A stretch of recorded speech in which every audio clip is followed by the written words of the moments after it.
I am sure most of you watching the Alaska summit on Friday, no matter what you think about President Trump, I'm sure most of you hoped that he was going to be able to pull off what he seemed confident he could, to get Putin to agree to a ceasefire and then ultimately on a path to end this horrific war on Ukraine. I know that I was hoping that.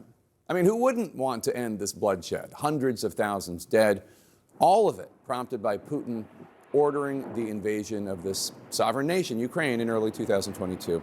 Even Trump's nemesis and 2016 rival, Hillary Clinton, said that if Trump were able to pull it off, she personally would nominate him for a Nobel Peace Prize. If he could end it without putting Ukraine in a position where it had to concede its territory to the aggressor, if we could pull that off, if President Trump were the architect of that, I'd nominate him for a Nobel Peace Prize. Now, let's be honest, Secretary Clinton didn't say that thinking that she would ever have to do such a thing. When and if there is a peace deal, Russia will almost certainly get something. And it could be argued that one can't fault President Trump for hoping for the best and for trying for peace. He's following in a proud presidential tradition of reaching out to Putin. I think that the United States can do business with this man.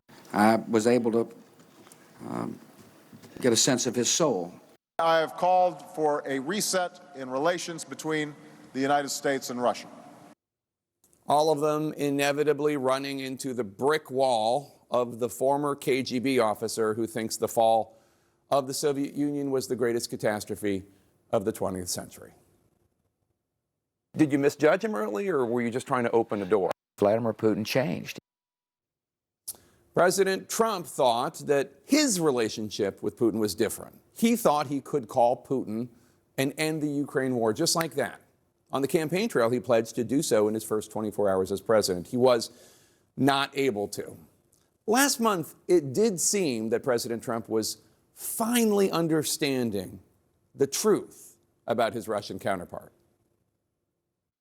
We get a lot of bullshit thrown at us by Putin, for you want to know the truth. He's very nice all the time, but it turns out to be meaningless. I'd get home, I'd say, First Lady, I had the most wonderful talk with Vladimir. I think we're finished. She'll say to me one time, wow, that's strange because they just bombed a nursing home. Exactly. And 4 days ago, President Trump said this. Will Russia face any consequences if Vladimir Putin does not agree to stop the war after your meeting on Friday? Yes, they will. Yeah. What will the consequences There will be be? consequences. Sanctions, tariffs? There will be, I don't have to say, there will be very severe consequences. Very severe consequences. Now, President Trump tried carrots in addition to threatening sticks. The summit was, of course, a welcome back to Putin from exile into the United States. Navy jets escorting Putin's plane. American service members literally rolling out a red carpet. Trump applauded. He shook Putin's hand. He invited him into the presidential limo. But nothing concrete was announced after the summit. Certainly no ceasefire. So what about those very severe consequences since Putin didn't agree to stop the war?